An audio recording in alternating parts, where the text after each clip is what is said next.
So we're going to talk about Alberti bass study. So this is on page 70 of the book 2 of Adult Piano Adventures. So typically Alberti bass, very common in classical music. During the classical period, they loved having the left hand do a lot of these patterns as an accompaniment, and the right hand would typically do a melody. So for this Alberti bass study, we're going to be in the key of F major.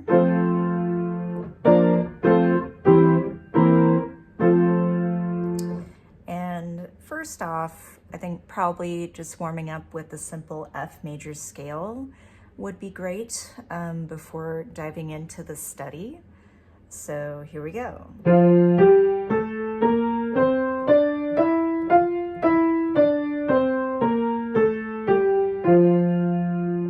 And then the chords, B flat, F, C7, F major. Okay, so with this melody, if we were to practice it by itself, it's fairly basic, just a lot of whole notes and half notes. So isolating it by itself, we have, and I'll speed it up a bit. 2, 3, 4, 1, 2, 3, 4. Just playing it all legato. Measure 6, measure 7. So noticing that I never came off the keys, so keeping it all just super smooth till from the first note up until the last note at measure 8. Okay, let's break down left hand a little bit. So the chords just in its blocked form. B flat, thumb extension, back to F. So measure 4 actually has 2 different ways of doing that C7. So we have the pinky extension, and then the latter part of the measure, the last 2 beats, it's actually 4, 1, 2, 4, 2, 1. So we have E on the bottom, G on the bottom. So definitely keeping that in mind when you're playing the both hands.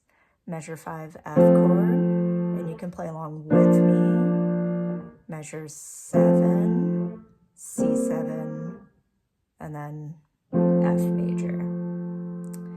So for the C7 at measure 7, it's only that 4th finger, so you don't have to do the extension on that. Okay, and a very important technique that we want to incorporate a lot in our piano playing, the rotating of the wrist. So, and notice that it also says thumb light on this. So we don't want to be doing like really whacking that thumb. It's a pretty light accompaniment. So if I were to exaggerate this motion, and I highly recommend that you do so, just to get the feel for this rotating. Bottom, top, middle, top. And it's okay if it's a bit loud. I want you to get used to that motion. And then make it a little less.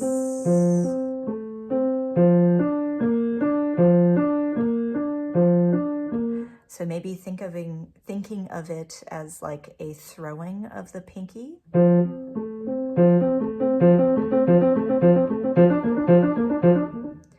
So I like to think of it like that as well, if that helps you.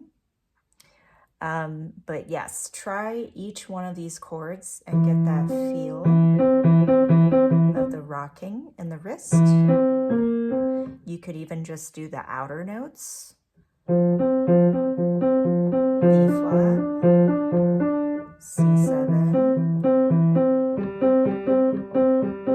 F, B flat, F, C7,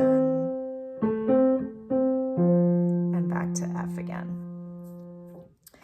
Okay, so once you have that kind of feeling locked in your wrist there, we're gonna try the together. First off, I'd probably recommend just doing blocked. Making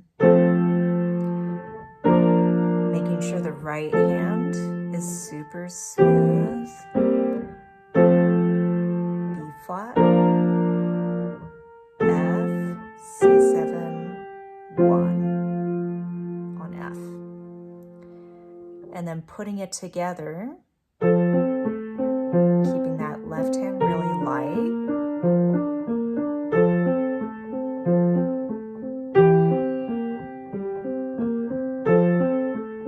Bringing out the right hand for the melody.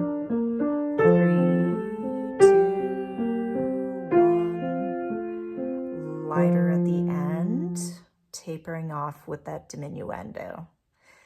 So as a challenge, at the bottom of the page is saying you could try this in G major. Keeping in mind, G major has that F sharp.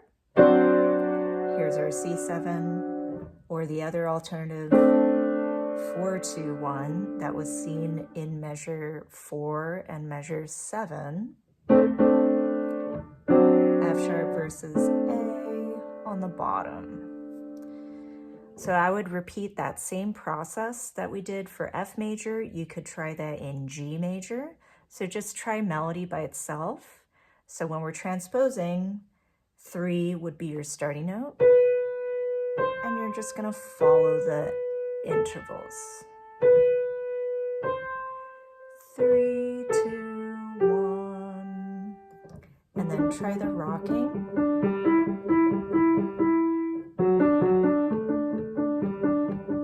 With those different chords within the key of G. And then putting it together, it will sound like this.